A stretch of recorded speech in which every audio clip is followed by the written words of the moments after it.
नारायण नमस्कृत्य नरं चैव नरोत्तमं देवीं सरस्वती व्यासं ततो जयमुदीरयेत्। नारायण नारायण नारायण नारायण। इदं शरीरं कौन्तेय क्षेत्रमित्यभिधीयते। एतद्यो वेति तं प्राहुर्क्षेत्रज्ञम् इति तद्विदः। बाबा कहते हैं कि भगवान ने यहाँ दो विभाग कर दिए, एक क्षेत्र का और एक क्षेत्रज्ञ का। क्षेत्र यानी ये देह, ये क्षर है, पृथ्वी, जल, वायु, अग्नि और आकाश के सम्मिश्रण से बना हुआ ये शरीर अनित्य, जड़, दुख रूप, दृश्य, नाशवान और पर प्रकाश्य दूसरे के द्वारा प्रकाशित किया जाता है।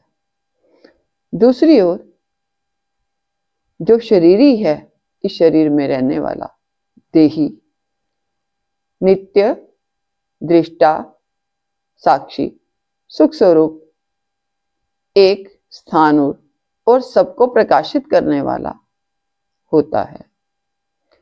इस देह में रह करके इस देह को प्रकाशित करता है। एक देह को नहीं, वो एक है और सभी देहों को प्रकाशित करने वाला है। भगवान अर्जुन को माध्यम बना करके हमें ये ज्ञान देते हैं। भगवान अर्जुन को कौन्तेय कह करके यहाँ संबोधित कर रहे हैं कि हे कौन्तेय।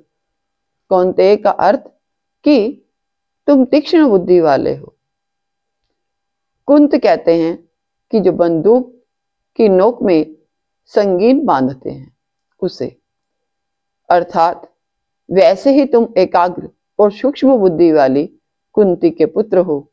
तुम्हें बुद्धि विरासत में मिली हुई है, इसलिए जो विवेकी पुरुष होते हैं उन्हें ही इस ज्ञान का अधिकार है।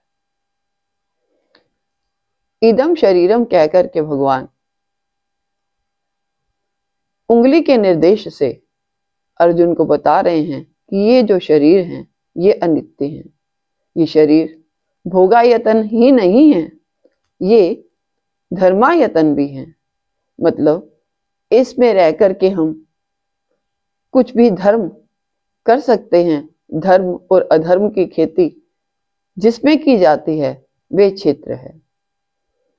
हम चाहें तो इसमें उपजाऊ बीज बोझ करके धर्म रूपी खेती कर सकते हैं और हम चाहें तो इसमें खराब बीज बो करके, अधर्म रूप बीज बो करके अपने आगे आने वाले समय के लिए खराब खेती भी बो सकते हैं। फिर उसका फल अनेकों जन्मों में हम ही को भोगना पड़ता है।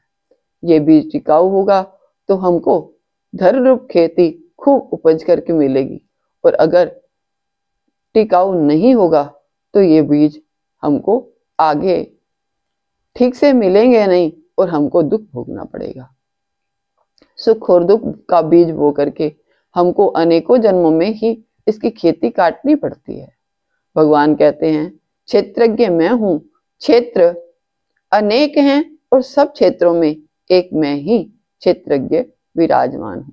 जिस प्रकार से सूर्य अनेक एक है और अनेकों घड़ों में यदि उसका प्रतिबिंब पड़ता है तो हम सूर्य को अनेक नहीं मानते, इसी तरह से वो देह में रहने वाला परमात्मा आत्मा एक ही है, सब देहों को प्रकाशित कर रहा है। जिस तरह से फसल में खेत और खेत को बोने वाला दो अलग अलग हैं, इसी तरह से ये शरीर और इसके अंदर शरीरी जो है दोनों अलग अलग हैं। जिस प्रकार से घट और घट को बनाने वाला दोनों अलग हैं, वैसे ही ये शरीर और शरीरी अलग अलग हैं। इन दोनों को जो अलग अलग करके जानता है वही ठीक ठीक जानने वाला है। चित्त और जड़ की ग्रंथि को हमने एक करके चित्त जड़ ग्रंथि नित्य और अनित्य को एक करके माना हुआ है। जिस समय हम इसको अलगाव करके मान लेंगे तो हम उसी समय मुक्त हैं। मुक्त तो हैं ही, अपने को बंधन में बांध करके हमने बांध रखा है। जिस समय इसका ज्ञान हो जाएगा, अपने स्वरूप का ज्ञान हो जाएगा, तो हम मोक्ष को प्राप्त हो जाएंगे। हम मुक्त होंगे नहीं, हम मुक्त हैं, केवल सिर्फ जानना बाकी है। जिस समय जान लिया उस समय ही हम अपने स्वरूप में स्थित हो जाते हैं। नारायण नारायण नारायण नारायण।